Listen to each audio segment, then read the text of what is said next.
चरण हो वंदन भगन।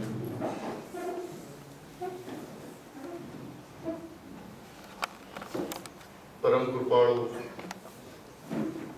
परम उपकारी तीर्थंकरवत भरत क्षेत्र में भगवान आत्मा की जय घोष करने वाले पूज्य गुरुदेव श्री के समकालीन उसी युग में गुरुदेव श्री के पीछे पीछे महाविदेश से भरत क्षेत्र में आने वाले भूतकाल में राजकुमार के दो परम मित्र भरत क्षेत्र आए।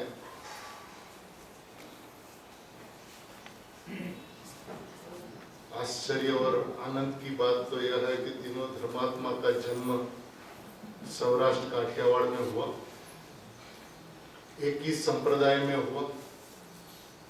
गुरुदेव श्री जब मुनि दीक्षा ले ली तो जहां जहां गुरुदेव श्री का चौमासा होता था, चातुर्मास होता था, अंतिम 6 वर्षों में दोनों बहन लगातार वहां पे जाती रही। गुरुदेव का सानिध्य पाकर, गुरुदेव की भवताप विनाशिनी वाणी सुनकर प्रथम पूज्य बहन श्री को आत्मदर्शन हुआ एवं पश्चात पूज्य गुरुदेव श्री ने बहन को बहन श्री का परिचय करने के लिए कहा। तो बहन श्री ने पूज्य बहन को ऐसा कहा कि અમે આપણે મળ્યા ને એ પહેલા સપનામાં તમને જોઈ લીધા હતા। दोनों मिले नहीं थे, मिलने से पहले बहन श्री को बहन के संबंध में सपना में बहन आ गई।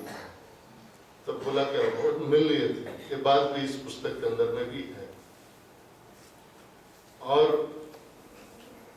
स्वभाव की स्पष्टता करवाने के लिए पूज्य बहन श्री ने स्फटिक का दृष्टांत दिया, स्वभाव की शुद्धता का लक्ष्य करने का विधान बताया और पूज्य बहन को भी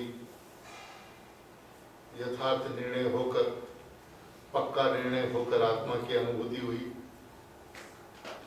यानी कि अपन जिस युग में जन्मे उसी युग के अंदर में 3 ज्ञानी धर्मात्मा महाविदेश से सीधे भरत क्षेत्र में आए। आज गुरुदेव का जितना उपकार अपने ऊपर में है, इनका भाषाओं में शब्दों में कोई वर्णन किया नहीं जा सकता।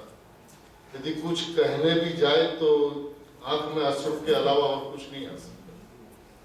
क्या बोले उस पुरुष के बारे में जिन्होंने अकेले हाथ से सिंह की तरह हम सभी के लिए पूज्य गुरुदेव श्री झज्जू में और सत्य का प्रकाशन जिस तरह से किया हुआ, और आज गुरुदेव को सब कोई पहचानने लगे सही माने में, उनका भी यदि श्रेय देखा जाए तो दोनों बहनों को जाता है कि आज गुरुदेव क्या है, आज गुरुदेव की पहचान उन्हें कैसे हुई।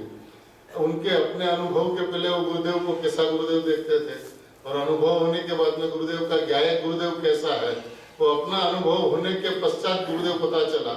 तो गुरुदेव को देखने का विधान क्या है, कहाँ से गुरुदेव को देखे, कैसे देखे, और गुरुदेव की जो वाणी निकलती थी समय सार इत्यादि परमात्माओं की, वो दोनों बहनें लिख लेती थी घर आकर आश्रम में बैठकर। फिर उसका प्रवचन के रूप में भी प्रकाशन भी हुआ।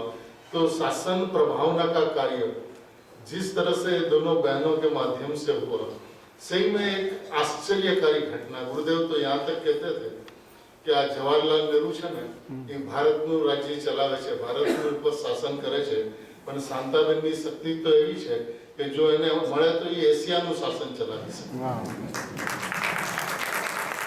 तो ऐसे अपन ऐसे धर्मों के बीच में अपना रहना, उनका सानिध्य को पाना।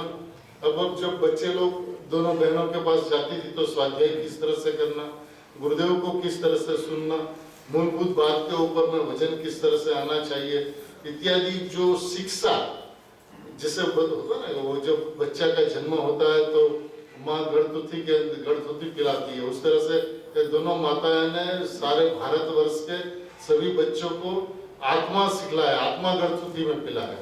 इस भगवान आत्मा को पहचानना, वो पहचानने की विधि क्या है, उसके पीछे कैसी मेहनत होनी चाहिए, जिससे भगवान का दर्शन, पूजा, स्वाध्याय, वांचन करते हो उस तरह से एकांत का समय निकालना चाहिए, चिंतन मनन। देखिए ये भी इसके अंदर में ये बात है।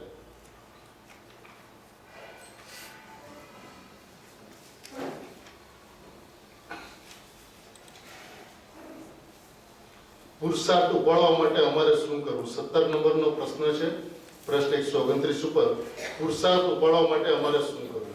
क्योंकि ये सभी मुमुक्षु की मूंझवण यहीं पे है कि पुरुषार्थ उठाने के लिए क्या करें। तो बहन ने उत्तर दिया, चैतन्य देवनी लग्नी लगाड़ी, चैतन्य देवनी लग्नी लगाड़ी। एना माटे जेम तमो श्री जिनेन्द्र देवना दर्शन, पूजा, भक्तिनो टाइम काढो છો, स्वाध्याय वांचनનો टाइम काढो છો, તેવી જ રીતે ચિંતન મનનનો टाइम કાઢવો જોઈએ। ઓછામાં ઓછો અડધો કલાક સવાર સાંજ એકાંતમાં બેસીને આત્માને ગોતવાનો ટાઈમ, મનનનો ટાઈમ જરૂર કાઢવો કે આ દેહની અંદર હું કરનારો કોણ છું, અને ગોતવા માટે આ બધું જાણનાર તો હું છું। એ જાણનારને ગોતતા ગોતતા જ્ઞાનમાં પકડાઈ જાય, એ જાતનો પ્રયત્ન કરવો। જ્ઞાનમાં પકડાઈ જાય, કારણ કે જ્ઞાનમાં પકડાય એવી વસ્તુ છે, વિકલ્પની અંદરમાં પકડાય એવી વસ્તુ નથી, જ્ઞાનમાં પકડાય એવી વસ્તુ છે। એટલે ગુરુદેવશ્રી પણ આ વાત કહે છે કે અતિન્દ્રિય જ્ઞાનથી પકડાય તેવી ચીજ છે। તો જ્ઞાનથી પકડાઈ જાય તેવો પ્રયત્ન કરવો। જેમ સ્વાધ્યાયનો નિયમ રાખો છો, દર્શન પૂજાનો નિયમ રાખો છો, પરંતુ ચિંતન મનનના સમય પણ નિયમથી રાખો। मनन तो बहु ज अगत्यनी चीज है, एना माटे सवार सांज जरूर टाइम राखो। एक में एक बात दोहराती है, एकांत में मनन थी एकदम नजीक थई जवाय छे, मनन थी पोतानी हूंफ चढ़ी जाय छे, होश आवे छे, मनन थी घणो ज लाभ थाय छे। ये देखिए प्रैक्टिकल, थियोरिटिकली तो अपन सारी बात सुन लेते हैं, लेकिन सुन के इसको अपने जीवन के अंदर में लागू कैसे करना? तो कहते हैं कि एकांत के अंदर में चिंतन मनन के द्वारा अपने आप में हूं करना कौन, उसको ज्ञान में पकड़ने की कोशिश करना। अपने अस्तित्व, बेंसरी कहती थी कि अपना अस्तित्व ग्रहण की पकड़ाई वाली चीज है। अपना जो अस्तित्व है वो अस्तित्व ग्रहण से पकड़ में आने वाली चीज है। तो वस्तु की व्यवस्था गजब की है। दोनों बहनों ने जिस तरह से शासन की प्रभावना, गुरुदेव के तत्व ज्ञान के प्रभावना, प्रचार प्रसार में उनका जो योगदान, सही में इनके सामर्थ्य की कल्पना भी अपन नहीं कर सकते।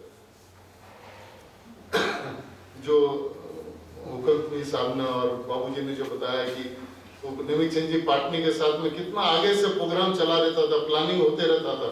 गुरुदेव के विहार के 2 महीना आगे से, 3 महीना आगे से कहाँ जाएंगे, कैसे जाएंगे। अब जिस गांव में प्रतिष्ठा हो वहां के मुमुक्षु समाज सोनगढ़ आवे तो उसको सबको बैठावे।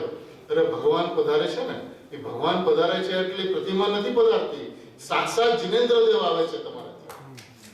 એમ કરીને એને સાચો ઉત્સાહ, ઉમંગ, ભક્તિનો પ્રકાર કેવો હોય, જ્યારે સાક્ષાત ભગવાન પધારે, સાક્ષાત ભગવાનનું સમોસરણ પધારે તો એના પ્રત્યેની સમર્પણતા કેવી હોવી જોઈએ, ભક્તિ કેવી હોવી જોઈએ, ઉલ્લાસ અને ઉત્સાહ કેવો હોવો જોઈએ, કઈ વિધિથી ભગવાનના તમારે એનો આહવાન કરવો, એનો સ્વાગત કરવું, એમાં નાચી કૂદીને એમાં કેવી રીતે ભળી જવું इत्यादि सब कुछ बहन बैठ के सबको सिखाती थी, समझाती थी। क्योंकि शुरू के अंदर में तो पंच कल्याण प्रतिष्ठा महोत्सव तो किसी ने देखा ही नहीं थे। सब तो स्थानपासी संप्रदाय में से इधर में आए हुए मुमुक्षु समाज था। तो सारी उत्साह और उल्लास की व्यवस्था जिस तरह से वो बतलाती थी, समझाती थी, सही में अपने आप में एक अद्भुतता थी। और देखिए दोनों को ही आत्मा की अनुभूति हो गई। 91 में पूज्य गुरुदेव श्री ने परिवर्तन किया। बहन श्री को 93 में जाति स्मरण हुआ और गुरुदेव के पास में बात गई, तब बहन श्री ने बहन के पात्रता के बारे में, बहन की योग्यता के बारे में बहुत कुछ बताया। तो गुरुदेव ने अंदर में विचार तो था बहुत दिन से कि दोनों की परीक्षा लेनी चाहिए। और वो परीक्षा लेने के लिए उन्होंने 5 प्रश्न तैयार किए और अपने हाथ से लिखकर दोनों को भेजे और भेजकर बोला क्या लिखा, आ प्रश्न वांची तरत जवाब आवे ते लखो। तरत आ प्रश्न वांची तरत जवाब आवे ते लखो। સર્વોત્કૃષ્ટપણે તમારી ભાષાથી કઈ રીતે કરો છો, સર્વોત્કૃષ્ટપણે તમારી ભાષાથી કઈ રીતે કરો છો, બંને જુદું જુદું લખવું અને साथ में बैठ के नहीं लिखना, विचार विमर्श करके नहीं लिखना, जुदा जुदा बैठकर अलग अलग बैठकर लिखना। तो ये जो 5 प्रश्न पूछे गए थे, अब पूज्य बहनश्री ने जो उत्तर दिए वो सर्वविदित है। पूज्य बहन ने इस 5 प्रश्नों का क्या उत्तर दिया, हम थोड़ा उसको देखते हैं। आज पूज्य बहन के 108वीं जन्म जयंती के उपलक्ष्य में आत्म अनुभूति संपन्न धर्मात्मा वस्तु को किस तरह से देखते हैं, उसको शास्त्र के आधार की कोई आवश्यकता नहीं होती, क्योंकि आत्मा अपने अनुभव में स्वसंवेदन में आया। अब जो स्वसंवेदन में आया वो कैसे आया, किस तरह से आया, उसी का वर्णन उसको करना है, तो उसमें शास्त्र की परिभाषा की कोई जरूरत नहीं है। देखिए पूज्य बहन शांताबेन द्वारा लखाયેલા उत्तरो प्रश्न 109 पे है। प्रश्नो वांचीने तरत ज गुरुदेवनी આજ્ઞા પ્રમાણે સૌથી પ્રથમ આ પ્રશ્નનો જવાબ લખાયો છે। પૂજ્ય ગુરુદેવ, અગુરુ લઘુની વ્યાખ્યા સી રીતે કરી શકો છો? ये प्रश्न था, अगुरु लघु की व्याख्या किस तरह से कर सकते हो? उत्तर, पहला प्रश्न नो बेन शांताबेन द्वारा लखाયેલ उत्तर, દ્રવ્યની જે હાનિ વૃદ્ધિ સ્વરૂપે પર્યાય પ્રણમે છે। देखिए क्या उत्तर दिया और कहां से शुरुआत की। દ્રવ્યની જે હાનિ વૃદ્ધિ સ્વરૂપે પર્યાય પ્રણમે છે, છતાં પણ તે મૂળ સ્વરૂપે હાનિ વૃદ્ધિ રૂપે નહીં થતા। फिर से पढ़े एक बार। દ્રવ્યની જે હાનિ વૃદ્ધિ સ્વરૂપે પર્યાય પ્રણમે છે, કોની પર્યાય? દ્રવ્યની પર્યાય કઈ રૂપે? હાનિ વૃદ્ધિ રૂપે, છતાં પણ તે મૂળ સ્વરૂપે હાનિ વૃદ્ધિ રૂપે નહીં થતા। મૂળ સ્વરૂપે હાનિ વૃદ્ધિ રૂપે નથી થતા, પર્યાયની અંદરમાં હાનિ વૃદ્ધિ રૂપે પ્રણમે છે, પણ મૂળ સ્વરૂપે હાનિ વૃદ્ધિ રૂપે નહીં થતા। તેમાં જે એકાકારપણું ઊભું છે, एकाकारपणु जे एमा एकाकारपणु जे ऊभू छे ते अगुरु लघु स्वभाव। देखिए कौन से शास्त्र में ऐसा लिखा, बताइए। जो बात अंदर से आती है, जो बात अनुभव से आती है, उसको शास्त्र आधार की कोई आवश्यकता नहीं, क्योंकि शास्त्र को देखकर आत्मा का अनुभव नहीं किया जाता। आत्मा का अनुभव में जो आता है वैसा शास्त्र में पाया जाता है। सही में तो जो कुछ भी पाया गया तो अनुभव में से निकली हुई बात है। आचार्य भगवान ने भी जो कुछ भी लिखा वो अपने अनुभव से लिखी हुई बात है। गुरुदेव ने जो स्पष्टता की अपने अनुभव की प्रगाढ़ता से, स्वभाव को जैसा देखा, जैसा अनुभव किया, उसका स्पष्ट आलेखन शब्दों के द्वारा, भाषा के द्वारा, सहज मात्र में वाणी के द्वारा ये प्रकाशित हुआ। तो ये अनुभव की महिमा ही कोई अलौकिक है।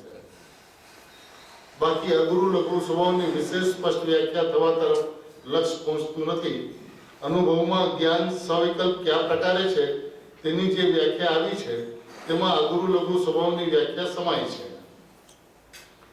પણ તેમાંથી અગુરુ લઘુ સ્વભાવની વ્યાખ્યા વિશેષ સ્પષ્ટ જુદી પાડવા તરફ લક્ષ્ય પહોંચતું નથી। અને जो कुछ भी अंदर से आया वो लिख दिया, और जो स्पष्टता नहीं हुई तो वो भी लिख दिया कि इससे आगे और स्पष्टता नहीं हो पाई। इतनी ईमानदारी, देखिए अनुभूति को स्वयं से कोई मतलब नहीं है।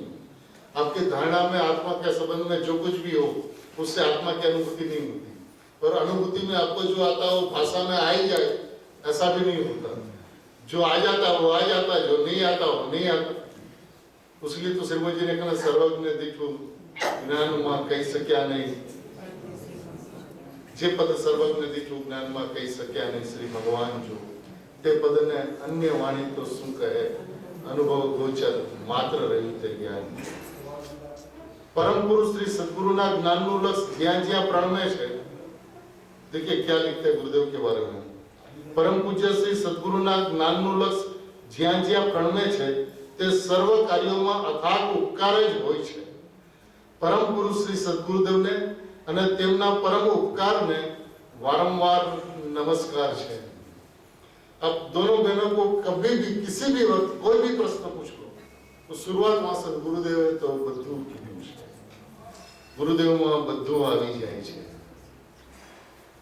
फिर भी लोगों की जिज्ञासा तो फिर उत्तर देती है, लेकिन शुरुआत वहां से गुरुदेव बधु कीधुं छे। मैंने समर्पणता का ऐसा स्वरूप, भाई साहब ने भी अभी जो बात बताई है राखी वाली बात, सही में कितनी अद्भुत, कितनी समर्पणता किस प्रकार की, और वो भी नजदीक न रहकर दूर से, और नजदीकी की कोई सीमा नहीं। ऐसी अद्भुतता, ऐसी अलौकिकता, ऐसी समर्पणता दोनों बहनों में सदैव पाई जाती। अब देखिए उनका भक्ति का प्रकार कैसा, मैंने दोनों बहनें भक्ति करावे तो कोई नहीं कह सकता कि दो बहन गा रही। एक लय, एक ताल, एक आवाज, एक सुर, आपको ये लगे कि एक ही जन गा रही। और उसलिए गुरुदेव श्री कहते थे कि आ बन्ने बहनों ना शरीर तो बे छे पण जीव एक छे। शरीर तो वो भी गुरुदेव ने इसमें कहा, गुरुदेव के उद्गार में बात है कि शरीर बे छे ने जीव एक छे।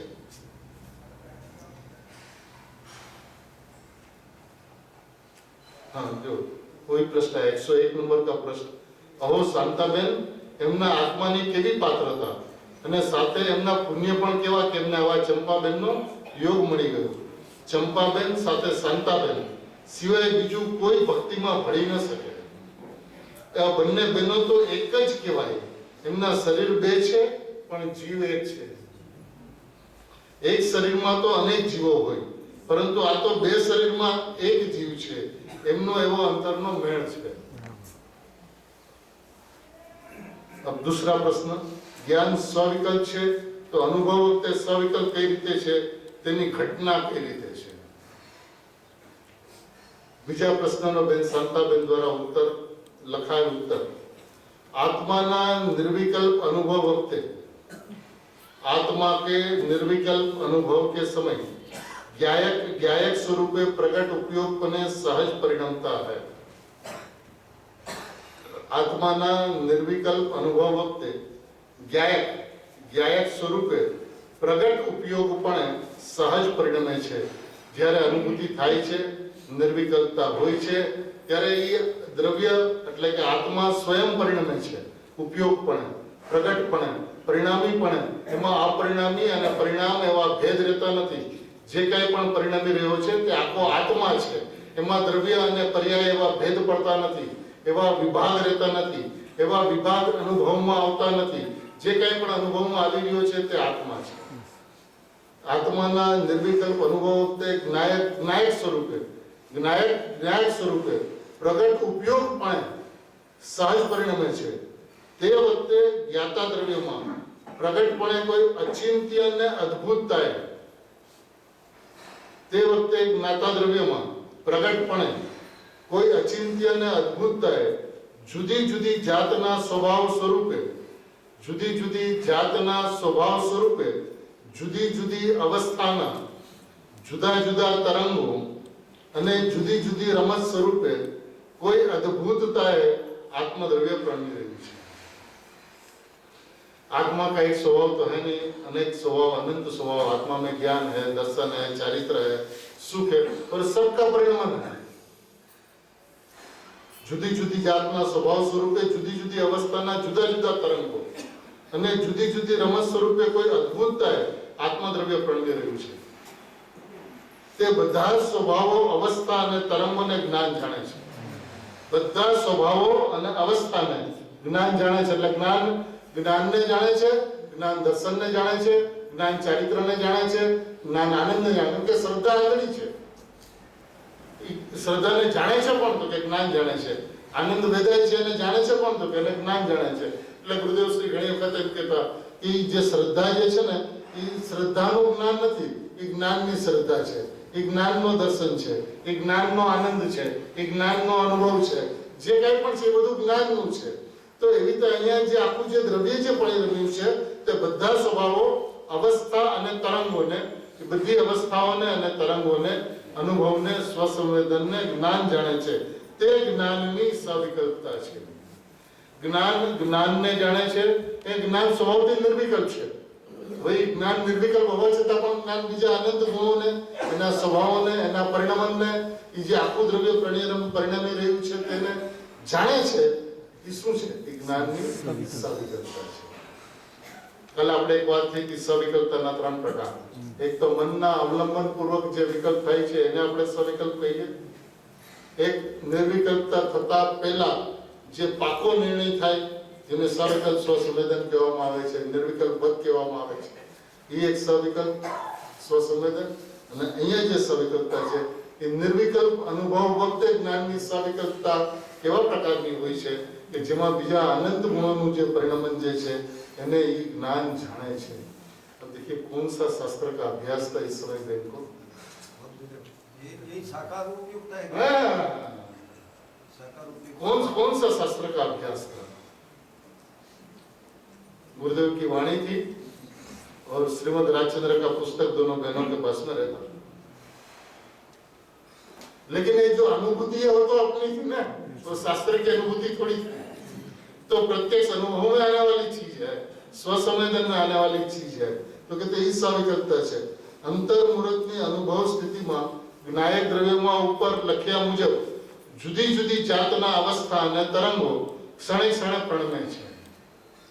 जितना समय स्वरूप के अंदर में लीनता रहती है उतना समय जुदी जुदी जातनी अवस्था અને તરંગો ક્ષણે ક્ષણે પરિણમે છે. તે બધી અવસ્થા અને જાણવા સ્વરૂપે, તે બધી અવસ્થા અને જાણવા સ્વરૂપે જ્ઞાનમાં જ્ઞાનની જે નવી નવી અવસ્થા સહજ પ્રણમે છે તે જ્ઞાનની સવિકલ્પતા. મને સ્પષ્ટતાની ચરમ सीमा. और देखिए आयु क्या थी उस समय बहन की? बहन श्री को जिससे सम्यक दर्शन अल्प आयु में हुआ, बहन को भी अल्प आयु में हुआ. बहन श्री और बहन दोनों के बीच में 4 साल के आयु का फर्क था और अनुभव के बीच में 2 साल का फर्क था. 1 साल से कुछ और महीना ऊपर में था. तो ये कितनी अद्भुतता से आत्मा की अनुभूति कितनी सरल हो सकती है उसको आप सोचो. अपन तो समयसार, नियमसार, प्रवचनसार, पंचास्तिकाय, अष्टपौड़, मोक्षमा प्रकाशक, सार परमात्मा प्रकाश, समाधि सतत सभी शास्त्रों का स्वाध्याय करते हैं, गुरुदेव के मुखारविंद से सुनते हैं. बात सारी स्वयं सम के अंदर में धारणा में समझ में भी आती है, फिर भी स्वभाव तक क्यों नहीं पहुंचते? उसका कारण क्या है? वस्तु द्रव्य पर ये स्वरूप इसका स्वीकार भी करते हैं, उसमें से निश्चय निकालना चाहिए, इसका भी स्वीकार करते हैं. निश्चय निकाल कर मैं परमात्मा हूँ ऐसा भी चिंतन मनन के अंदर में लेते हैं, फिर रुकते कहां पर? देखिए वस्तु द्रव्य पर्याय स्वरूप है, इसका यदि कोई इनकार करे तो जैन शासन से बाहर है. और त्रिकाली ध्रुव रूप वस्तु मात्र मैं हूं ऐसा अहम न हो तो आत्मा की अनुभूति नहीं हो सकती. तो देखिए ज्ञाननी अवस्था ने बीजा બધા ગુણોની અવસ્થા એક સાથે પરણે છે. જ્ઞાનની અવસ્થા ને બીજા બધા ગુણોની અવસ્થા એકી સાથે પરિણમે છે. અનુભવમાં કર્તા ક્રિયા અને કર્મ જે પોતાના છે તેમાં જ્ઞાન ગુણનું પરિણમન થઈને જે જ્ઞાનની નવી અવસ્થા રૂપે કાર્ય આવે છે તે પણ જ્ઞાનની સવિકલ્પતા છે. અને કેટલી સ્પષ્ટતા! પોતાના જ્ઞાનની નવી અવસ્થાને બીજા ગુણોની નવી અવસ્થા જાણવા રૂપે જે જ્ઞાનનું કાર્ય આવે છે તે જ્ઞાનની સવિકલ્પતા. વિતરાગ સ્વરૂપને નમસ્કાર, શ્રી સત્પુરુષોને નમસ્કાર, પરમ ઉપકારી જ્ઞાન નિધિ કાહન ગુરુદેવના ચરણોમાં નમસ્કાર. मैंने एक प्रश्न पूरा किया, गुरुदेव को नमस्कार. दूसरा प्रश्न पूरा किया, गुरुदेव को, वितराग स्वरूप को, सबको नमस्कार किया. अब तीसरा, पूज्य गुरुदेव सर्वज्ञની વ્યાખ્યા તમારી ભાષાથી કેવી રીતે થઈ શકાય છે? ગુરુદેવ का तीसरा प्रश्न था. સૌ પ્રથમ પ્રશ્નનો બેને શાંતાબેન દ્વારા લખાયેલ ઉત્તર. જ્ઞાન ઉપયોગનું પરલક્ષ્ય પરિણમન સર્વથી સર્વથા પ્રકારે છૂટીને જ્ઞાન ઉપયોગનું પરલક્ષ્ય પરિણમન સર્વથી સર્વથા પ્રકારે છૂટીને જ્ઞાન ઉપયોગપણે અખંડ સહજ પ્રગટ પ્રત્યક્ષ સ્વરૂપે પ્રણમી જવું. જ્ઞાન ઉપયોગનું પરલક્ષ્ય પરિણામન સર્વથી સર્વથા પ્રકારે છૂટી જાય. જ્ઞાન ઉપયોગ પણ અખંડ, સહજ, પ્રગટ, પ્રત્યક્ષ સ્વરૂપે પરણી જવું તે સર્વજ્ઞ પણ. પરલક્ષ્ય સર્વથા સર્વદા સર્વ પ્રકારે છૂટી જાય. પોતાના જ્ઞાન ઉપયોગપણે અખંડપણે પ્રગટ પ્રત્યક્ષ અહીંયા તો સર્વજ્ઞ ભગવાનને તો પ્રદેશ પ્રત્યક્ષ છે એટલે પ્રગટ પ્રત્યક્ષ સ્વરૂપે પરિણમી જવું તે સર્વજ્ઞપણું અથવા જાજ્વલ્યમાન જ્યોતિ સ્વરૂપે અખંડ જ્ઞાતા દ્રવ્યને તેના સર્વ ભાવોને પ્રત્યક્ષપણે એકી સાથે પ્રગટપણે જાણવા અનુભવવા રૂપ સહજ જ્ઞાન ઉપયોગનું પરિણામું તે સર્વજ્ઞતા. क्या उत्तर है? अभी इसका एक एक शब्द का अपन यदि पूरा विस्तार करे तो काफी समय चाहिए, लेकिन देखिए समझने योग्य है कि आत्मा की अनुभूति कितनी पवित्र होती है, कितनी स्पष्ट होती है, कितनी स्वसंवेदन प्रत्यक्ष होती है कि उसके अंदर में सारी की सारी बात स्पष्ट हो जाती है. उसके अंदर में उसको सोचना नहीं पड़ता, विकल्प नहीं करना पड़ता. इधर से गुरुदेव का प्रश्न है, इधर बैठ गए, इधर से सहजता से अत्यंत स्पष्ट उत्तर, जिसके अंदर में कहीं किंतु परंतु नहीं, जहाँ स्पष्ट नहीं है वो बात भी अत्यंत स्पष्ट कि प्रभु आनादि आगे नहीं विचारो. इतनी सरलता सहज मात्रा में होना सही में तो दोनों बहनों की जो अद्भुतता जो है, जो सरलता की चरम सीमा उनके जीवन पे आपको मिले. वात्सल्य उसके अपने कल्पना भी नहीं कर सकते. किसी के माँ बाप के प्रति से उसका बेटा को जितना वात्सल्य नहीं मिलता होगा उतना वात्सल्य तो बहनों ने बच्चे लोगों को दिया, ब्रह्मचारी बहनों को दिया, मैंने आप कल्पना भी नहीं कर सकते. और उछलते हृदय से वात्सल्य माने कैसा वात्सल्य? कोई भी प्रश्न पूछो पहले तो उत्साह दिलावे કે ભાઈ તમે જે પુરુષાર્થ કરો છો ને એ બહુ સારો છે, આ જ કરવા જેવું છે, સરળતાથી થઈ શકે તેવું છે, પણ આ એક વાત છે ને એ આમ છે. અને वो बात को पूरा एक्सेप्ट करवा के प्रोत्साहित करके फिर और आगे ले चले. मैंने इनकी पद्धति कोई गजब. अब देखिए गुरुदेव के प्रति भक्ति का जो प्रकार देखो तो कैसा. गुरुदेव का प्रवचन सुबह खत्म हुआ, गुरुदेव 10 मिनट 15 मिनट स्वाध्याय मंदिर में टहलते थे, फिर आहार दिशा पे जाकर फिर आहार के लिए जाते थे. तो गुरुदेव का प्रवचन पूरा हुआ तो जाके रसोड़े में जाके गुरुदेव के लिए जितनी रसोई बनी है ब्रह्मचारी बहनों ने बनाई है, लेकिन फिर भी एक एक रसोई का टेस्ट कर ले, तो पापड़ का भी टेस्ट कर ले और सब्जी का भी टेस्ट कर ले. और ये सब करने के बाद में आश्रम नहीं चली गया, वो जिन मंदिर में आ जाए और जिन मंदिर के अंदर में एकांत में बैठे तब तक जब तक गुरुदेव भोजन करके चले ना जाए तब तक वहां बैठ के रहे.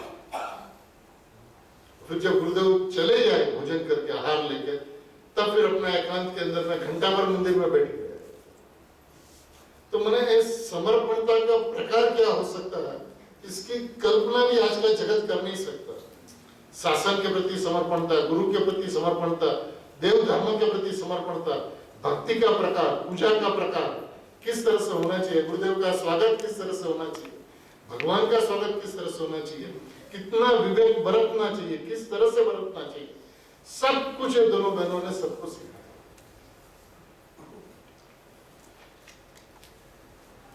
फिर और एक प्रश्न था, बीजा वेदांत आदि करता जिनનું જુદાપણું મુખ્ય મુદ્દા સહિત શું માન્યતામાં આવે છે?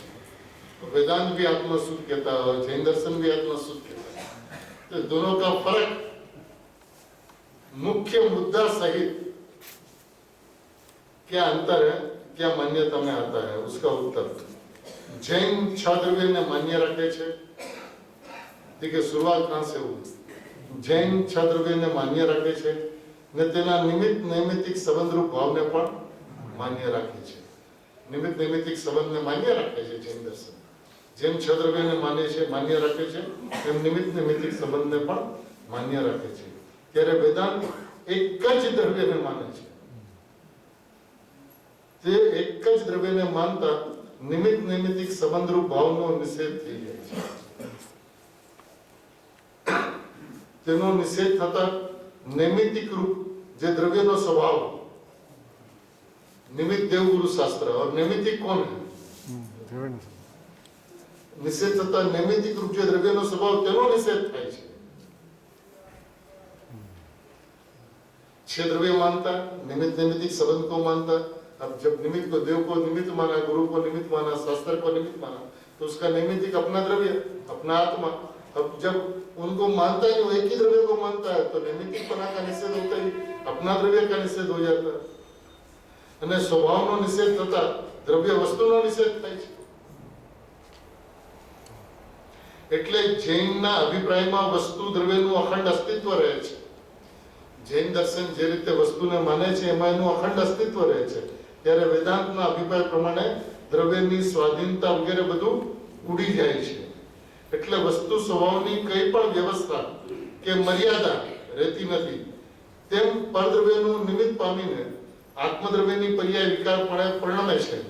देखिए निमित्त नैमितिक संबंध जैन दर्शन जो मानता है उसका दूसरा एक पहलू के परद्रव्य निमित्त पामीने आत्मद्रव्य पर्याय विकार परिणमे छे. परद्रव्य निमित्त पामीने आत्मद्रव्य पर्याय विकार परिणमे छे. तेने पण वेदांत मानता नहीं. એટલે હવે વિકાર માનતા નથી તો નિર્વિકારી થવાનો પ્રશ્ન નથી ને વિકારને અવિકાર પણ માને છે. वो विकार कोई नहीं मानता, विकार को अविकार बने मानते. એટલે અવિકાર પર્યાયપણે પરણવાનો તેમનો પુરુષાર્થ ઉપડી શકતો નથી. આત્માને શુદ્ધ કહેવા છતાં પણ એ અવિકારપણે આત્માને માણવાનો અનુભવ કરવાનો પુરુષાર્થ એમનો ઉપડી શકતો જ નથી.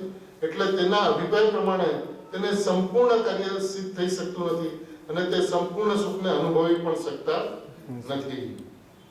અને જૈન પરદ્રવ્યના નિમિત્તે आत्मद्रव्यनी जेम ने जेटला अंशे विकार पर्याय थाय छे ते प्रमाणे तेने मान्य राखे छे.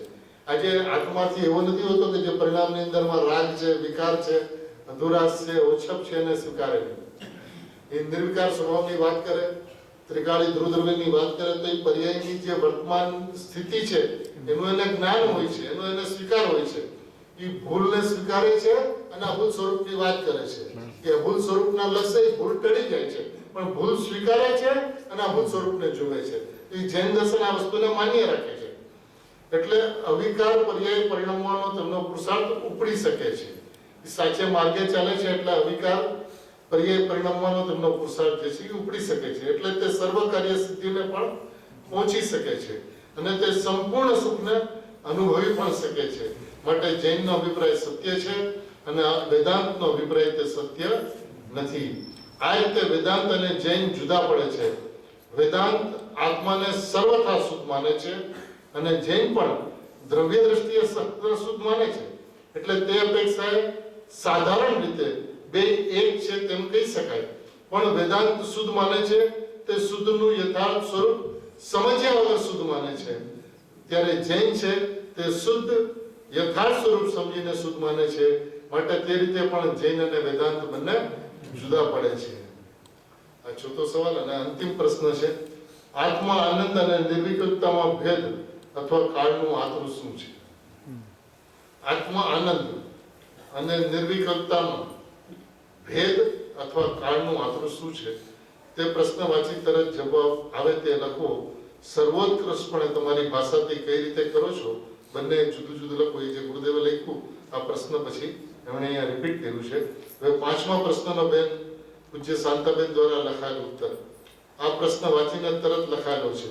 1993 માગસર માસ સોમવારે 5 થી લખવાની શરૂઆત થઈ તેમાં આ પહેલો લખાયો છે. જે વખતે આત્મ ઉપયોગ પર લક્ષથી છૂટી, જે વખતે આત્મ ઉપયોગ પર લક્ષથી છૂટી પોતાના નાયકમાં એકાકાર નિર્વિકલ્પ ઉપયોગે પરિણમે છે, જે વખતે આત્મ ઉપયોગ પરલક્ષથી છૂટી પોતાના નાયકમાં એકાકાર નિર્વિકલ્પ ઉપયોગે પરિણમે છે તે વખતે જ ખરો આનંદ અનુભવાય છે. ખરો આનંદ નિર્વિકલ્પ આનંદ ક્યારે અનુભવાય છે? પરલક્ષથી છૂટીને પોતાના નાયકમાં એકાકાર એટલે કે ઉપયોગ અને ઉપયોગવાન એવો ભેદ મટી જાય દ્રવ્ય અને પર્યાય એવો ભેદ મટી જાય એવા એકાકાર નિર્વિકલ્પ ઉપયોગે પરિણમે છે તે વખતે જ ખરો આનંદ અનુભવાય છે. ઉપયોગનું નિર્વિકલ્પણે પરિણમવું તે આનંદનું અનુભવવું તે બે એક સાથે જ થાય છે. ઉપયોગનું નિર્વિકલ્પણે પરિણમવું અને આનંદનું અનુભવવું તે બંને એક સાથે જ થાય છે. તેમાં કાળનું અંતર કંઈ જણાતું નથી. જ્યારે નિર્વિકલ્પતા છે ત્યારે એ આનંદ છે અને એક સાથે છે, ભેદ વગર, સમય ભેદ વગર એક સાથે નિર્વિકલ્પતા અને એ સમય આનંદનું વેદન એક સાથે હોય છે. આત્મ ઉપયોગ ત્યારે નિર્વિકલ્પણે હોય છે ત્યારે જ ખરો આનંદ ને ખરું સુખ વેદાય છે. આત્મ ઉપયોગ ત્યારે નિર્વિકલ્પણે હોય છે ત્યારે જ ખરો આનંદ ને ખરું સુખ વેદાય છે. જે ખરો આનંદ ને ખરું સુખ ત્યારે આત્મ ઉપયોગ નિર્વિકલ્પણે હોય ત્યારે ખરો આનંદ, ખરું સુખ, ખરો આનંદ અને ખરું સુખ ક્યારે વેદાય છે? જ્યારે આત્મ ઉપયોગ નિર્વિકલ્પણે હોય ત્યારે. હવે તેમાં ભેદ તો શું કહેવો, પણ તેમાં સ્વભાવ ભેદ અપેક્ષા. ભેદ તો છે ને, અભેદ અનુભવાય છે, એક સાથે છે, એમ છતાં સ્વભાવ ભેદ અપેક્ષા ભેદ લઈએ તો લઈ શકાય. સ્વભાવનો ફરક છે, સ્વભાવનો આતરો છે, એ અપેક્ષા ભેદ લેવું હોય તો લઈ શકાય. બાકી તો અભેદ એકાકાર પ્રણમે તેમાં ભેદ તો શું કહેવું? આ પાંચે પ્રશ્નોના ઉત્તર શ્રી સદગુરુ પ્રતાપે યથાશક્તિ પ્રમાણે લખ્યા છે. આ જ્ઞાનીઓનું હૃદય આટલું સ્પષ્ટ હોય છે, જે પોતાના સ્વસંવેદનમાં આવે છે એ શબ્દોની અંદરમાં મુકાઈ જાય છે. અંદરથી જોઈને, અંદરથી અનુભવીને, અંદરથી વેદીને, સ્વસંવેદનથી પોતાના આત્માને વેદીને આત્માની વ્યવસ્થા જે છે એમના મુખારવિંદથી સહેજે ચલે છે. તો આવા જ્ઞાની ધર્માત્માઓનું આપણને મળવું, એમના સાનિધ્યને પ્રાપ્ત થવું, અને ખરેખર ગુરુદેવ મહાવિદ્યથી પધાર્યા હતા ભાવના આતાપને છોડાવવા માટે, આપણા સૌની ઉપર કરુણા કરીને શું કામ આવ્યા? મોક્ષપુરીમાં લઈ જવા માટે. અને એવી જ્યારે મોક્ષપુરીમાં લઈ જવા માટે ગુરુદેવ મહાવિદ્યથી ભરત ક્ષેત્રમાં પધાર્યા, ત્યારે આજે ગુરુદેવ શ્રી ભાવિક તીર્થંકર અને એનું સમોસરણની શરૂઆત અહીંથી ન થાય તો ક્યાંથી થાય? એટલે આજે આટલો મોટો મુમુક્ષુ સમુદાય પણ જે ભગવાન આત્માની વાત સાંભળે છે એ અત્યંત નિકટ ભાવી જીવો છે બધા, અને માટે જ ભગવાન આત્માની વાત આ કાળે એમના કાને પડે છે. ગુરુદેવ શ્રી તો એ વાત પણ કહેતા કે આ કાળે આ વાત કોના કાને પડે? કે જેને ચક્રવર્તીથી અધિક પુણ્યોદય હોય એને આ વિતરાગની વાણી 1 કલાક સાંભળવા મળે. તો એટલા પુણ્યોદયથી બધા ભરત ક્ષેત્રમાં ગુરુદેવના સાનિધ્યમાં આવ્યા. ગુરુદેવની વાત, બંને ભગવતી માતાઓની વાત, એટલે કે ત્રિપુટી સંતોની વાત, એટલે કે જૈન શાસનની વાત, એટલે કે પોતાના ભગવાન આત્માની વાત ગુરુદેવ પાસેથી આપણે સાંભળી. હવે આવા ધર્માત્માઓના સાનિધ્યને પામીને આપણે એમને ફૂટે ફક્ત ચાલીએ. આપણું કર્તવ્ય એટલું છે કે જે પગદંડી ઉપર ચાલ્યા છે ત્યાં આપણા પગ મૂકીને, ત્યાં આપણા કદમ મૂકીને એમને ફૂટે ચાલ્યા છીએ. આજના દિવસે ગુરુદેવ એકમાત્ર વક્તા છે જૈન શાસનની અંદર. એમણે જે તત્વનું પ્રતિપાદન, તત્વની સ્પષ્ટતા, તત્વનો ખુલાસો જે પેમાના ઉપર કર્યો છે એ ખરેખર એક આશ્ચર્યકારી યોગ છે.